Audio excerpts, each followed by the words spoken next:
The Supreme Court on Friday modified its August 11th direction prohibiting release of stray dogs from dog shelters in Delhi NCR and said the canines picked up be sterilized, vaccinated, and released back in the same area.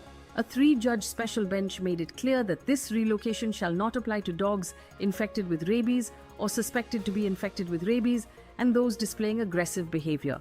The earlier ban on releasing dogs from shelters will remain on hold for now. Dog lovers and animal rights activists who gathered on Friday shared mixed reactions on the verdict. उन्होंने इस issue को highlight किया, इस चीज़ के लिए मैं I am very happy. But जैसा अभी जो जजमेंट आया है कि हाँ कि वो स्टेलाइज कराएंगे and then there will be no such thing कि सारे डॉग्स शेल्टर में रहने वाले हैं, तो वो केज वाला इशू नहीं है, तो वो भी चीज़ मैं बहुत अच्छे से देख रही हूँ. The bench also directed the municipal authorities to create dedicated space where people can feed stray dogs. However, some animal rights activists expressed concerns over the ban on public feeding of stray dogs and other unresolved issues.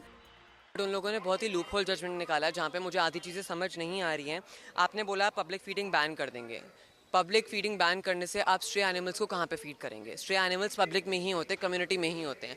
Community dogs की feeding community के through ही होती है. Community dogs को अगर हम feed नहीं कर सकते तो हम लोग कहाँ फीड करेंगे? I think इनको they have to kind of see all the evidences what is going on. Root cause एक आइडेंटिफाई करना बहुत ज़रूरी है. जब तक वो नहीं आइडेंटिफाई होगा आप सॉल्यूशन नहीं निकाल सकते हो किसी भी चीज़ का. Expanding the scope of the matter across India, the bench transferred to itself pleas pending before different high courts on the issue of stray dogs. The court has posted the matter for hearing after 8 weeks.